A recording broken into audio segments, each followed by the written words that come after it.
Hey everyone, back with my exit video here. Just now coming up on 10,000 steps. It's not a bad walk. Really nice day today.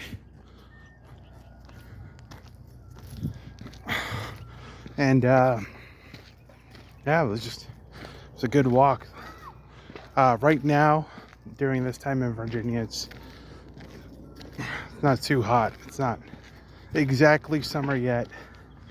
That will probably be coming up next month here, and it's gonna get hot. So I'm saving my walks for early mornings on the weekends. I'll try to get out here at like 6 a.m., 7 a.m., or even earlier than that, depending on how hot it's gonna get, or late during the evenings. And that's how all of that will shake up. So really hoping to take this walking I'm doing to a next level here, and next week I'm going to look for different parks to walk at, so that's going to be exciting. I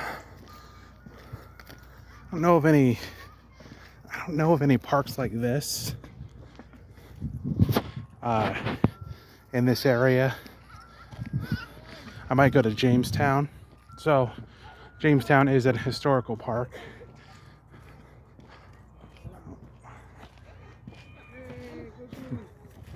To get into Jamestown, you got to pay money, but there's a large portion of the park that you can just drive through and visit. So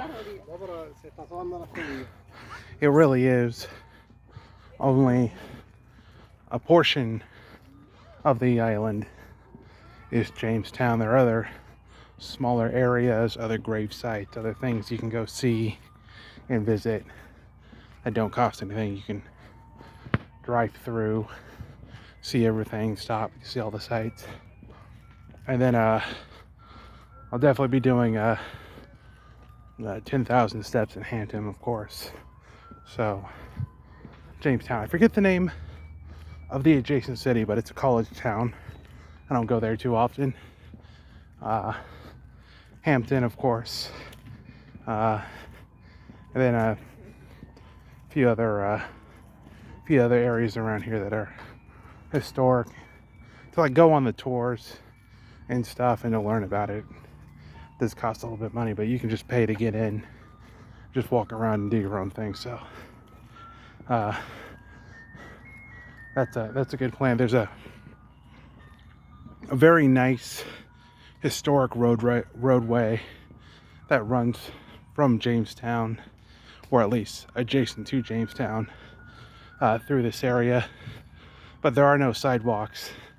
It's just an old cobblestone road that's been maintained since like the founding of the country. And I definitely like to walk that 5,000 steps in one direction, 5,000 steps back, and just show what that looks like. So I might do that. It's just, again, there's a danger of being hit because there's no sidewalks, and it just, the road itself looks like there used to be carriages on it, but people drive on it, so it's considered a normal road, almost like a highway.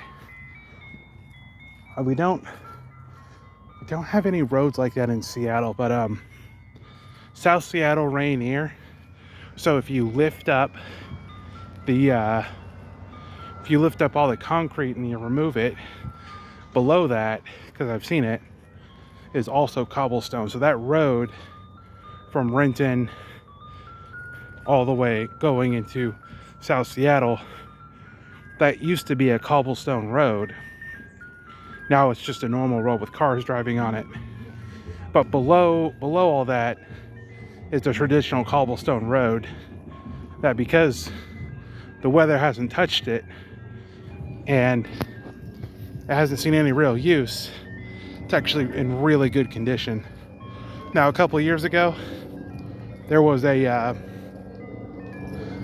Rainier Road was closed, like maybe 4 or 5 years ago, and that's because the sinkhole opened up right over there on Rainier Road, right before it goes around the water and into the South Seattle area. So a portion of the, you can see, you look down into it, and you know, I could like climb into it and just stand in it. It was that deep. But you could see like all the historic cobblestones at the very bottom. And I think what they did is they went through and restored that road. They filled in the sinkhole. I think they filled in with concrete, put the cobblestones back, and then paved over it again. So that's something interesting. And there's like an old Castle House road on Rainier Road that was a gas station. So that's interesting about South Seattle. And on these walks, so I've talked a lot about Virginia. I'll talk more about South Seattle, Pioneer Square, the Troll Under the Bridge, Issaquah, Snoqualmie Falls. I'll talk about all that stuff because I'm sure people in this area want to go and visit all of that eventually. So that being said, I will talk to you guys later.